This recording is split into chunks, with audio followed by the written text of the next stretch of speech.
yakanze bemanja gali okulengera ku Jinja likumpi nnyo mu Metropolitan y'e Kampala ne mu Diocese y'eggulu ate nammwe aba Diocese eno nammwe era mwebaza kubanga mwebale nnyo baŋŋambye nti bakabona aba Diocese eno be bakoze ku birabo bino bye mulaba wano bye tusomeddwa tekebwa munye ekitiibwa era ne buvanjuba bwa Uganda yonna bwekitaffe era Ssaabasumba wangale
atengera yali ategerera bwa Kyabazinga bwa Katonda oyo nga tatya yajja Epirato ya musaba mulambo gwa Yesu Pilato yewunya obanga Yesu yali yamaze okufa, era yayeta omukulu w'ekikunsu ky'abasirikale yamubuuza obanga Yesu yali yafiire.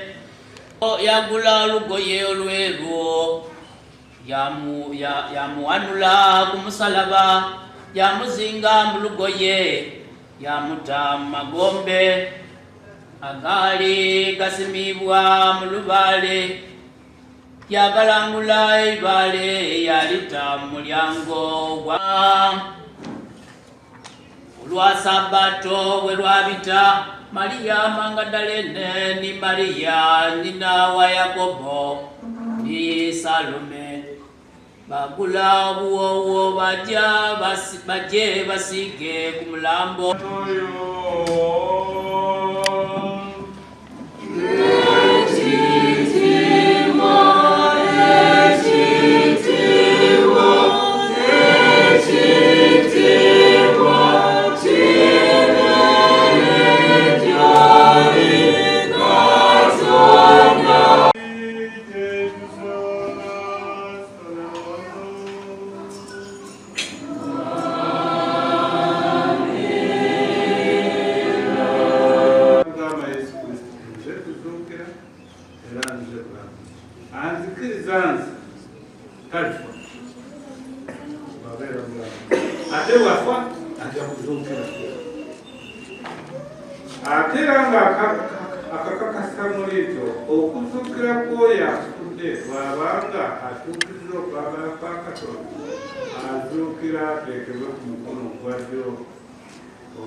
abeere n'obulamu obutaggwaawo mwalirizibwa mu kubeera mu kujaguza okulungi okukumiza obuwanguzi eri ekifo oba okufa, ate nga kufa kekabonero kekibi. Bannanga abaagala olwaleero ate nga wiiki eyokusatu oluvannyuma lw'okuzuula batuleetera ekintu kikulu nnyo mu bulamu bwaffe mu bulamu bwaffe nga bannajjinja, era ne mu Kyabazinga bonna obwa Basoga, ate era n'obulamu bwaffe nga lwaki ebyo byogera muneetegereze bulungi, kubanga ddoboozi lyange olusitabirijayo bulungi, neniyinzanyira mu nnyini nnyingi: Oluganda, Olusoga, sijja Luswayiri, sijja Lugiriki, sijja Lufalansa. N'olwekyo mpulira muli naye ejja kugezaako ekisoboka obubaka bwe tujja kuba olwaleero Mesiya bwe tuleetera tusobole okuba nti tufunamu akatogola akasoboka ne mukadde akatusobola. Yesu Kristo yalina obusobozi, ekitegeeza nti onookyusa olulimi oyogere olulimi lwansi ndala nnyo okusobozesa abantu bali b'oweereza oba b'otwala mu kutegeera okwagala kwa Katonda, osobole okulaba nti otegeeza ekigambo kyaffe. Nekikwata ku lulimi, buli weebuulira, buli weegenda ng'egoberera Mukama waayo Yesu Kristo, olulimi lw'abantu. Neeyanziza okulaba nti olwaleero mpulidde evanjiri ng'esomebwa n'endiiko mu Lusoga. Nze mu Lusoga sinaba okuyiga bulungi wadde nampawa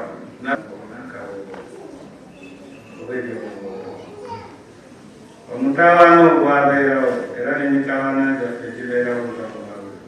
Tuli baamaama, amaanyi gaffe matono. Ani anaatusiturira ki? Okulijja ku ntaka tusiige Mukama waffe akawoowo.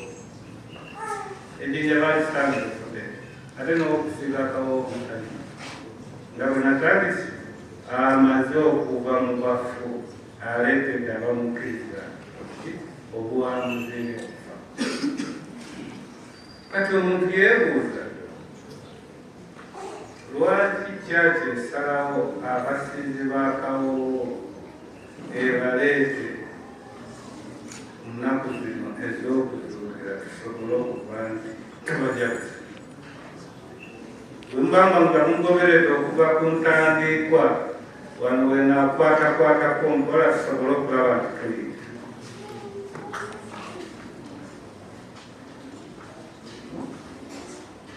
Obulombolombo tusaanira okubuuka. Mulaba ebimuli tubiteekawo abamu batta yunifoomu zaabwe bakazeeko olutendo bawandiika mubaayo olutendo bawateekako omusalaba. Obwo bwonna obubonero bulombolombo kati ludda lwakwaya ogenda okwesinkanaeyo ewa Kyabazinga osangayo obulombolombo bukuumiddwa ne mu Uganda yonna bukuumiddwa. Oludda olwaffe aba-Orthodox tubuwa buwinyikisa era twetabamu nga tetulina mutawaana. Kuba Mukama waffe yazuukira okuva mu bafu tagamba nti obulombolombo bujeewo. Obuwa omukisa obusitule busobole okutambula n'embeera za Katonda. Era ng'olulimi lwaffe olusoga oba Oluganda n'olulimi olulala lwonna bwe luba nti nga tunaba kutuuka mu nzikiriza lwali nga lwogererwa mu ngeri etalabika nti tuli abantu ba Katonda, wandeevanjeeri olw'ekigambo kya Katonda bwe tululimuliwa bwe tulisitula tusobole okulaba nti kati tulina akawoowo ak'okutendereza n'okusuuta Katonda.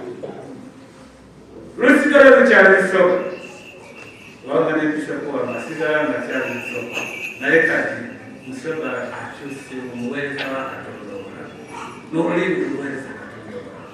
Kyova olaba nti wano Kristo egwayo nti obulombolombo bwali mu Mayitaaya obw'okusiiga amafuta tebuleka wali ku ntaana, buleete ne mu mubiri akunjakanyirira mu ddali mu mubiri era ne ku mubiri ogwa Yesu Kristo.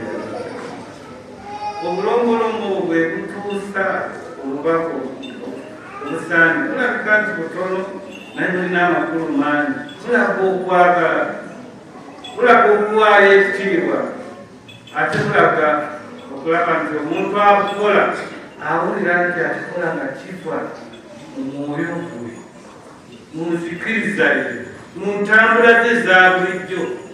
Bali bamaama bakiraba nti Yesu Mukama waffe afute tetwebaka bwebasi nga bulijjo tudduke ebiro tugende ku ntaana tusobole okulaba nti tugira tusiba obulagamu. Kyaki oba eklesiya oba mubagiyita eklesiya ebyo bibiri kiyonaani ate kyaki ndowooza kingereza sikisi tunagiyita kanisa naye kanisa nakyo kyakiwarabu ate banga n'abawarabu bakijja kubayo simanyi tunakozesa lero tukiyita essabo gwe mubiri gwa Kristo. Ate omubiri gwa Kristo azuukidde mu bafu si okusiiga omubiri gwa Kristo yazuukira mu bafu nga yekyaki ye. Kankaddemu ako kabeere akalombolombo kaffe abakkiriza nti Yesu Kristo yazuukira okuva mu bafu era n'obulombolombo tusaanidde okutambula nabo era nga bulina amakulu mangi mu nzikiriza yaffe. Ekyokulabirako be bali bamaama naye tukitwala mu maaso ng'ekyaki ekiyita tukitwala mu maaso olw'omwezi wa Katifu. Mujja kukunguza tunaaleeta mafuta ki era tusaanidde kudduka kubaavu omusange ekyangu nnyo bannange nakyo nja kikwatako omulambo. Omutegeera nti kyaki gwe mubiri gwa Kristo nga Pawulo yakugamba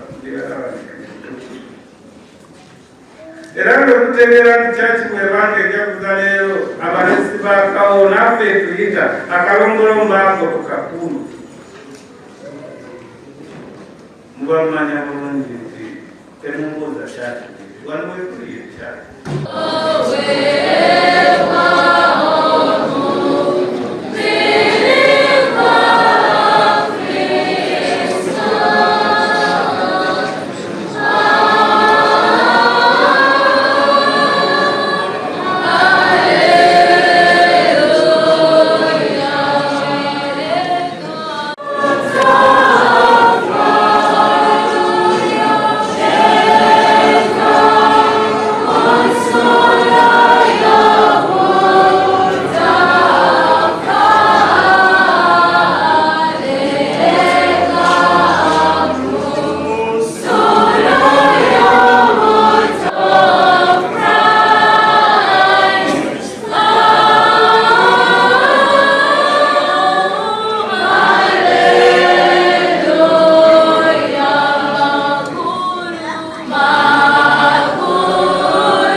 okuzimba ennyumba y'obulabirizi mu kifo kino, era nga tukoola na buli omu atandike n'amaviivi ku ttaka okusaba Katonda atuwa emikisa kubanga ye akulembera byonna, naye ne mukuddako okutandika okwesonda, era nga tugenda okutandika okusonda, tugenda okutandika okwesonda ffenna nga tugenda okukoola bonna Abasodoksi mwenna gye muli okwenyigira mu kuzimba ennyumba y'obulabirizi.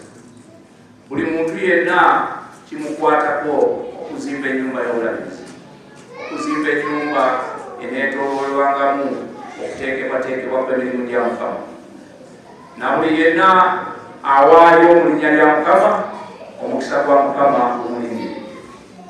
N'olwekyo mu myezi gino tugenda bbanga tubatuukirira mu birango eby'enjawulo, bwe muwulira okukoowoola okwo mumanye era mujjukire kyonna kye tukikola ku lwa Mukama, mwenna mukoowoolwa okwenyigiramu okuzimba ennyumba y'obulabirizi.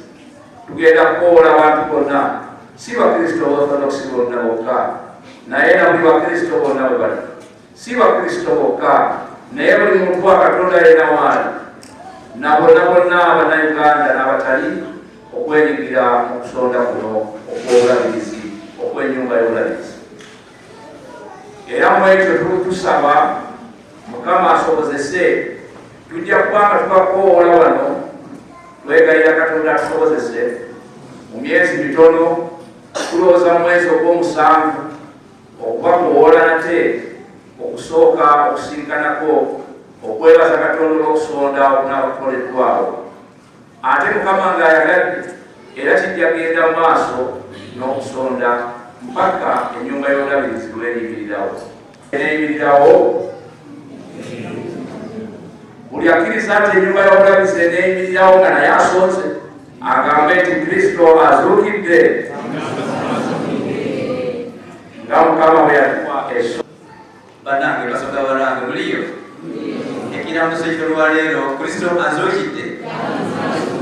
Ekyokubiri kusooka lwebere Kristo azuukire. Kristo azuukire. Baba akaira kako bakatuke bano bategeeza nti mumanyi bulungi nti eggwanga yaffe lino olwokuba nti obusamize n'okusinza abalubaale byali bisusse mu nsi yaffe, naye omusana gwa Kristo yagamba nti mubuulire mu mawanga gonna, abantu bonna mbafuula abayigirizwa bange, nga mbabatiza mu linnya lya Paatiri n'ery'Omwana n'ery'Omwoyo Omutuukirivu. Amawulire ga Mukama waffe Yesu Kristo agatuuse mu nsi yaffe Uganda baagezaako okwewala buli kusinza kwa lubaale n'atali Katonda. Mu kyo baasuubira ddala buli kalombolombo konna ak'obulombolombo bw'abantu, era ne kibafiiriza kubanga mu gwo mulimu ddala bingi ebyalyambye omuntu ne mu kusinza kwe mu Kristo. Tujjukira emyaka egy'edda nga mu maka gabeera n'akasabo kaagawo wabbali. Kyayitibwanga essabo kubanga mwe baasabiranga, teryayitibwanga ssabo kubanga lya lubaale, wabula linnya eritegeeza okusabiramu oba essinzizo. Nekyesanga nti abantu baafuna omusana gwa Kristo, naye ate ne mu maka we baasuula amasabo ga lubaale tebazzaamu masabo ga Kristo. Ekyo kiyinza n'okunyonyola society yaffe lwaki efuuse bweti ng'abantu bavudde Katonda. N'olwekyo buli Mukristo Omorthodox okoowoolwa mu nnyumba yo, teekamu ruumu emu ogiwongere eri Mukama ebeere ruumu ey'okusaba. Kubanga bw'abanga Mukama Katonda affe atuwadde obulamu ne tuzimba n'amayumba ne tusula omwo, ate ye ne tutamuteeramu kafo konna, okumwerabira kiba kyamulimu. Buli maka gojja otuukamu ekifo ekisinga obulungi ojja sanga bataddewo televisiyo. So nga twatudde mu kifo kyonna ekisingira ddala obulungi mu nnyumba yaffe, nga tutaddewo ekifaananyi kya Mukama waffe Yesu Kristo, nga tutaddewo evanjeriyo ya Mukama, nga tutaddewo omusaalaba ogw'obulamu. Naye okugezaako Eklisiya ya Orthodox ew'ekitiibwa obuwangwa bw'abantu. Eklisiya ya Orthodox ew'ekitiibwa obuwangwa bw'abantu kubanga ne Mukama yawa ekitiibwa ekikula ky'omuntu n'atabeera eri mukulu gamba nti kambalokolera eno naye najja n'ayambala omubiri gwaffe gukoleddwa mu ttaka. Maama minisita, omubiri gwaffe guno ogwakolebwa mu ttaka nga tujja kusaamazuukira tumanyi nti Mukama waffe yayambuka nagwo mukulu. Teri kiri mukulu nga kyavaana ku nsi naye eriyo omubiri ogw'omuntu, kubanga Mukama waffe yawa ekitiibwa ekitone ekikula ky'obuntu. Mu ngeri y'emu n'eklisiya ye ewa ekitiibwa obuwangwa bw'abantu. Tulina okwawula obuwangwa bw'abantu ne Katonda w'abantu. Obuwangwa n'empisa z'abantu kirala, n'okukkiriza mu balwala abatali Katonda kirala. Y'ensonga lwaki olwali omundaba nga nkola kye nasuubiza ebbanga eryayita. Nakisuubiriza eyo Kampala, waliyo omukolo Obwakabaka bwa Buganda nga bano bakwisa okunyweza ebyobuwebyo mu maka. Naye kwali yayogera ng'agamba nti naye abantu batuuse okujooga ebyobuwangwa. Nze ku mukolo navaako ngasuubiza nti obuwangwa tebulina mutawaana n'enzikiriza yaffe mu Kristo. Sitaani alina omutawaana n'enzikiriza yaffe. Balwala abatali Katonda be balina omutawaana n'enzikiriza yaffe, so si obuwangwa bw'abantu. Era nenvayo nga nsuubiza nti nja kudda wano nga n'enkoba zaffe zitusabisizaamu zikoze mu lugo okulaga abantu nti ebyobuwangwa by'abantu tebirina Sitaani n'Akatonda. Byonna byaweebwa Katonda omukisa. Temujja kuba kitiibwa bya bazungu byokka, naye n'ebintu byaffe tuteekwa okubiwa ekitiibwa. Enkoba zino kyemuvudde mulaba nti olwaleero zikoleddwa mu nkola eyaffe enjiri ey'Ekinnayuganda. Yabadde ekoleddwa mu lubugo.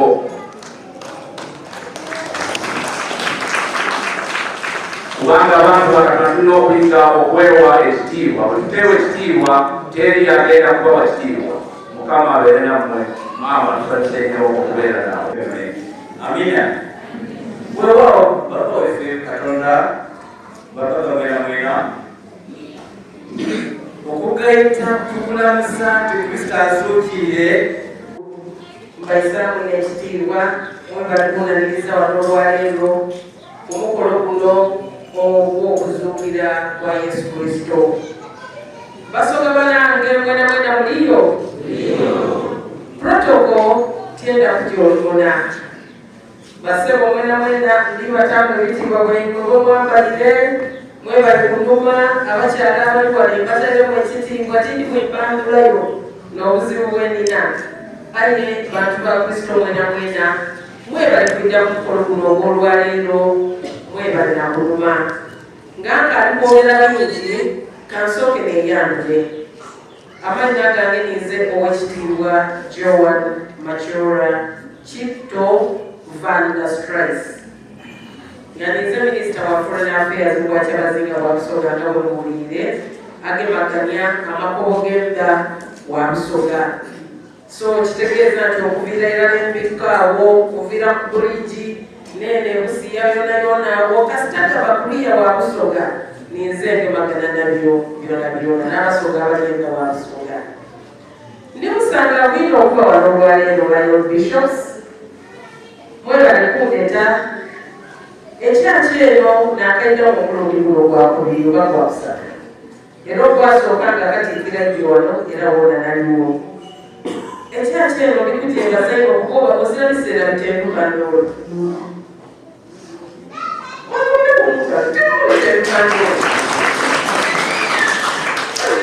watenduka endoolo wafuluuta wazira okutenduka ndoolo kubanga mulimu okwemerera mulimu okwemba time after time kwegamba kyaki eri active which is very good. Kubalira wano nenkalirisa n'okulirisa ennimi dandawulo edindi tidindi nakubaye oba ndooza lulatini tidindi ngezizako okudiwuliriza yensoba erima n'abivaako. Aye mubaire mu Oluswayiri, mulimu Oluganda, mulimu Olusoga, mulimu Olukyoli, mulimu Godi n'Oluteeso. Bakano ndikwebuuza omuntu oteekoti endoolo wene wene. kintu kirungi nnyo kubanga this is the East African community. Oluswayiri luli very important era kyova oliko n'abali kulusomesa ne ku masomero. So bwe lubanga lulini muno banange kyeyisa mwino nze kinnumiire mwebalire ddala ng'ekyoka ali ku kitayiro kumbali n'endandogere ku ngoye oba amaiso gange gonga naganda ze tyengwe dandawula ate badonadona nungi ebyambalo byengwe bababa birungi nno very good indeed era banange keep it up, it is beautiful. Bagano nsaba kwogera ku babishops byebakwogera ku wano tugeralirire abaana tubatwaire ku nnono. Nze bwenakulira nga ndi mwana wa community wokola ensobi muliraano akubba omukyala waira yena yakubba maama we bakobera ku yena yakudisipulininga ni baba kubanga oba okoze ekintu ekikyamu. Right now abazaire turelaxinze nnyo okukigambo ekigemagana n'abaana. Omwana wo babakoba niwe osooka kabiri okubona nga balikola bubino. Omwana wange lwaki bamukobyeko yenkobwe nazaala bako lwaki okuba bange abazaire tutyo nendogera gye tulina ennaku lino. Bazaire banange ekintu kibi wano ebugembe bwaife bayise omukazi bamukubye ejambiya ekayunga batemyeko omukazi omutwe. Bagamba ebintu bye tuli kuwulira n'ebyo bityo buli ssaawa waliwo ekiri bawiibe munaatandika bwampisampi nga bishop ali wano aliko bati banange muyire eri Katonda ni culture gaimwe dona muleka okudisuula mubenga mwetegeera memale kubanga mwoba bwedde ebintu ebyebindi tusobola bikola. Bazaire banange abaana lwaki mulimba leka batambule ku ssaawa ibiri ssaawa isatu end'obwire baba banoonya ki abatajja kukola. Tina ekyo kyokka n'abaana abandi basomye balemererwa ofuna emirimu. Abaana ebyo lwaki timujja ne mulima mubeeku n'ekindi kyokukola. Mulekere okutambuza diguli endala kuuma buvivi buli ssaawa mulina diguli era nze nasoma wasoma bikyebyo ebitakuwa mulimu. Bw'obanga tigwe kufuna kyusaamu kubanga tikibi okukyusaamu. Muli kiwulira aye abantu bava mu byalo yonayona bakoba kifa nabo mu byalo mwatandika okula akawunga bakula Basoga bakula akawunga bakula omutyere n'esaabuuni ate nga bantu bali bagula bwa bintu bisaanire kulibwanga saabuuni. Aye okutuuka okula akawunga mu kyalo waliwo ekizibu. Tweswire ino ebyanono mu bintumbire n'ebyakyaki mu bintumbire. Mwende Katonda kwaikwe kuba Katonda banange n'empati. Ebizibu bidako yongera okubaawo kubanga odajja mu bire bishop byayogeireko kutandika kubuyakuya kuba olikola kuti oviira ddala waka nga maama alikola kuti baba alikola kuti kuti abaana banaabaki. Banange tukendeeza empisa embi kubanga nekigyosinga okutuleetera irala ebizibu.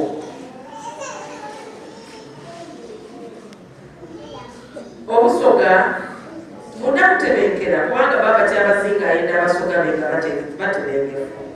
Baba Kyabazinga bali officials abalamwisa ne Katikkiro wa Busoga abalamwisa bategeire nti ndikudda wano era bakoba ati balikuba congratulating okutuuka ku lunaku luno.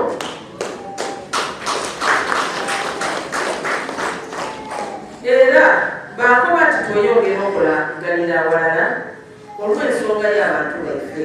Emirimu gye mukola mirungi eno. Nife ba cultural leaders emirimu gye tukola era giri oti n'egyaimwe tuzaamu bantu maanyi nakweyongera kwikiriza mu Katonda nakutambuza bintu nga bwe bisaanira okuba. Basebo ni bannyabo amaadhi gali kutoona.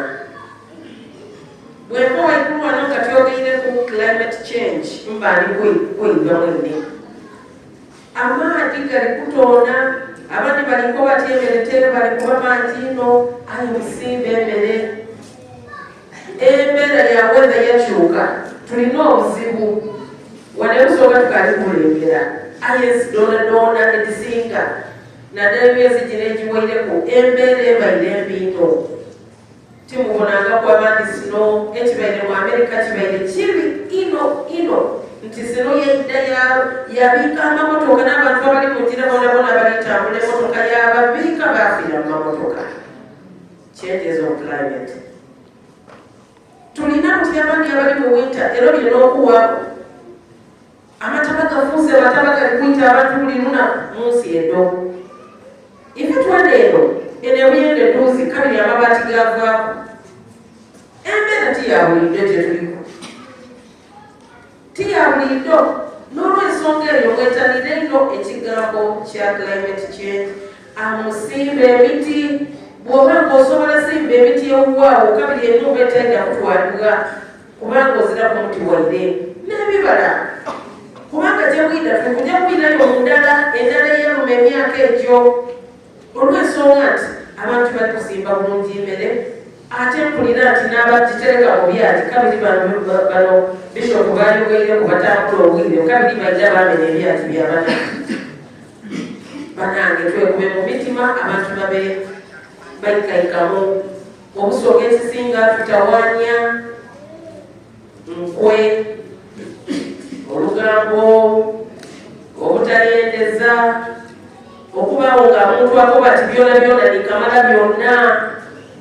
Abasoga banange tubetiri bwe bakubona bwati ng'onyambalire bulungi ovugana motoka ati tunamubona ni nani tunamubona ebyo nebirikutuiza enyuma obusoga ndikulimba biriyo wabona mulinaanwa alifumba akanyama iwoko batokasoboire nakuwako ekifi kabiri ojja kabiri kwayomba buyombe banange tube bayikaikamu tulekere empisa embi nebiri kusingawo tuleetera obugaavu obutayendezaganya mwino bwaba afunye mubuuza oti munaiwe wakikoze otya kabiri otamuwala namuwalane. Minor bishops mu byalo eyo tulina ebizibu ndoga ali oti ndoga ntambwire mu byalo byona byona eyo musoga muno ali oti gamba obuloga kiri kulemera mu bantu baife bano bavanga kumulabwa titwida kulekera kubakobera. Mwetereze abantu abakola ebintu ebyo n'abaana b'eneimwe baba omimama obibanye byafa yakola tigebatyambi oteme muganda olw'ettaka buli lunaku agataliko nfuufu nga tekwabamuku abasoga abali kulwanira ettaka abasoga balimu byagema ejambiya eriyo n'abaana bali babazaire baabwe okuviira ddala wano kumpipi bugembe omwana yanaga ettaka ku maama we aye nga baba we yakafa baana bange bana ebintu ebyo bikyamu. Minor bishops bw'otuuka mu kooti gaife wano emisaana egiri mu kikwewunisa abeero si beegaita n'abaana bakikimbya abasaide banange tubabiri bwewunyaga bwewunyengu kabiri muniero si yasayininze baero si abalikola ebintu ebyo mwekube mu mitima muleka kutigomya abakyala banamwandu n'abaana abo baba bwabanga tiyakulabira kintu ati kikyo iwe kabiri olina otya okutawanya maama wo yeni kabe kasinga nga step mother kabiri awo walina obuzibu omwana alinga maama we ate baba yolekaawo omwana yalinga baba we omama we rada sebo likusatu katikati abantu bakyuseemu kuba nange ate bwe tutayogere tuti tujja kufuna obuzibu kubanga bikeeyongera. Abampuliriza nimutegeera tulikubeeranza ino era kankome wano nakweyongera okujja kubanga bishop atukobye ebyobulamu kabiri obw'okuzimba enumba y'omulabirizi baga bishop tujja kukwegaitaku omulamu ogwo tuyite ebigambo byange nebyo bityo baga ow'eggulu bw'otambula tuuka mirembe webali kwinda kubaawo nimba baife ow'ekampala tuuka mirembe mwena mugabulira yogere obulungi tudda kweyongera kabiri kwolwo mukama nga tuweyongeramu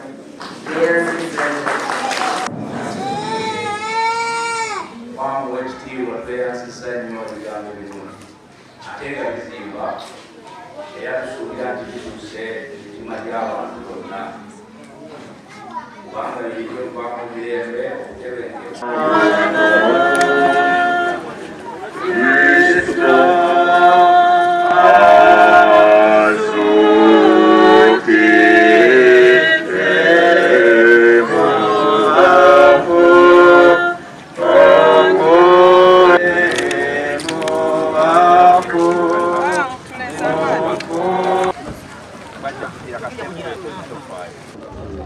abantu bakatonda twongera okubalamusa mu linnya lya mukama waffe Yesu Kristo eyazuukira okuva mu bafu.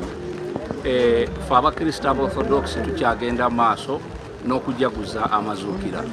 Twamala okuza Pasika naye ate tumala ennaku 40 nga tukyalamusagana n'okulamusa kw'amazuukira nti Kristo azuukidde nga tuddamu nti kyamazima azuukidde kubanga mukama waffe yamala ennaku 40 ku nsi ng'amaze okuzuukira ng'akyatambula ng'akyalabikira abantu be nti azuukidde okuva mu bafu. Kale mu kalombolombo ako naffe tumala ennaku 40 nga tukyakuza. Olwaleero tuli wano ku kitebe kyaffe ekikulu eky'Ejjinja nga Cathedral yaffe yatuumibwa linnya lya Holy Resurrection oba ery'amazuukira.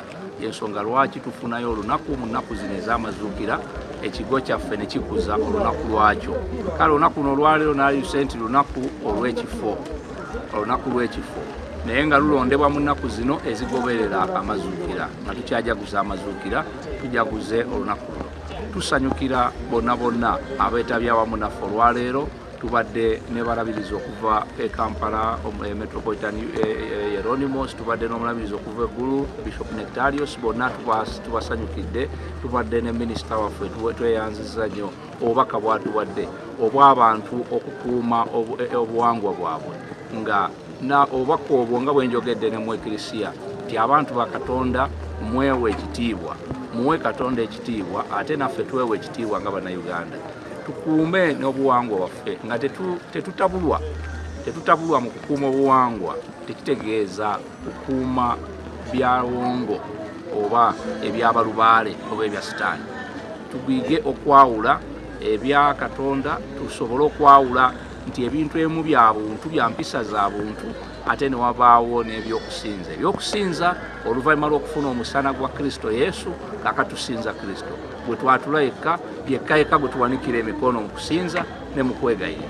Naye ate ng'abantu tugenda mu maaso nga tambulira mu mpisa zaffe eza bulijjo. Kyekyo olwaleero mulabye ne mu Eklisiya nti nyambadde enkoba ze nkoleddemu omukolo gw'okwebaza nga zikoleddwa mu lubugo kubanga ekyo tekikola bwe ntyo olw'okuba nti abantu batabula ebintu ebyo. Tuwulireyo n'abayigiriza bapasita tubawulira abamu nga bagamba nti temwetuma mannya ag'ekika nti ga sitaani. Ekyo kikyamu nnyo.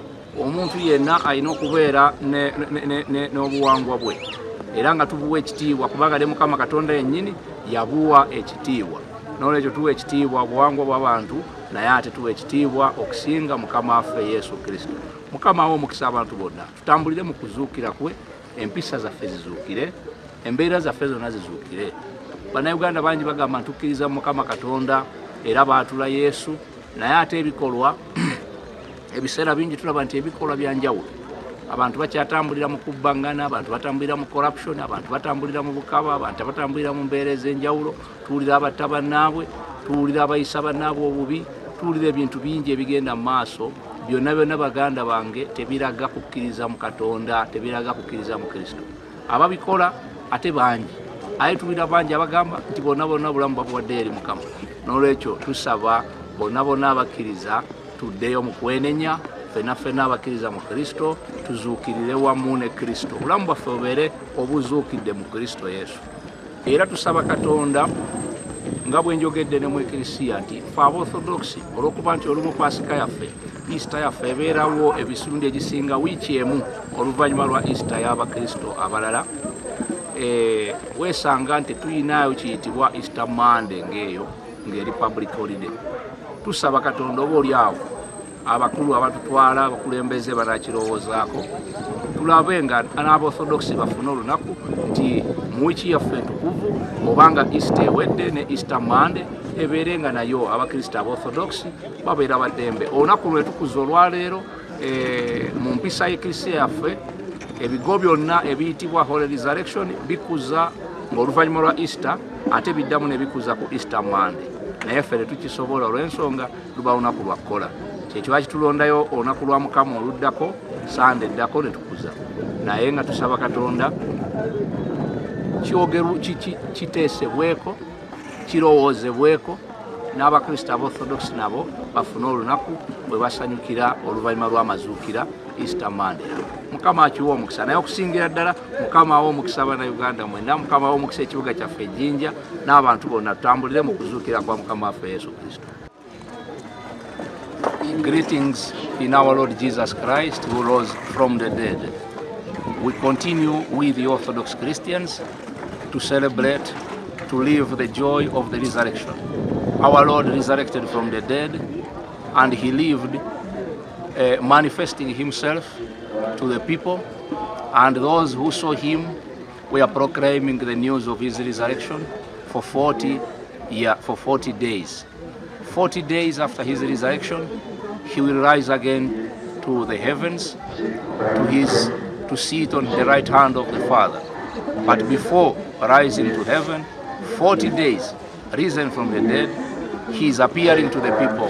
The news is going on, and for that the Orthodox Church holds 40 days greeting each other with the greeting Christ is risen, and the answering truly he is risen. We greet this with this greeting, we greet all of you. Let Christ arise with us. Let our lives arise with Christ. Let us live in the renewed life in our Lord Jesus Christ. We continue to thank the Lord for our lives, but we continue to call on the people to live in repentance. Let sinners live in repentance. Let those without hope live with hope. Let those who are corrupt live corruption and live a life new in Christ. Let our leaders live with love for the people they serve and with justice. All this is an icon of the resurrection. Let us live in Christ, and that Christ may live in our lives. We thank the Lord and we congratulate all the Orthodox Christians here in Jinja for celebrating today the feast day of the cathedral, which is named after the resurrection, Holy Resurrection Cathedral. And we pray that a day comes when the Orthodox Christians have a day that may be a public holiday, maybe a free day for them, so that they can also observe Easter Monday. Because as you well know, by the Orthodox Christian calendar, usually our Easter falls a week after the Western Pascha. But we pray that the Lord, most of all, bless all Ugandans, bless all the people in Jinja. Christ is risen.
Baba baitola kulemerwamu pana msasa okukira wansi okutatolia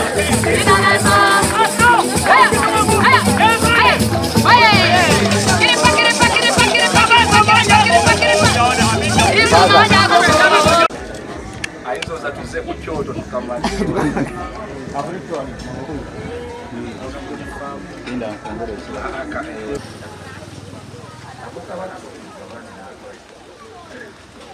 naye nga tukwebaza nnyo kubanga basobodde okutwaliriza omulundi gwe batyo ate babeera nakuolwaleero ate n'okubeera okumpi nakyo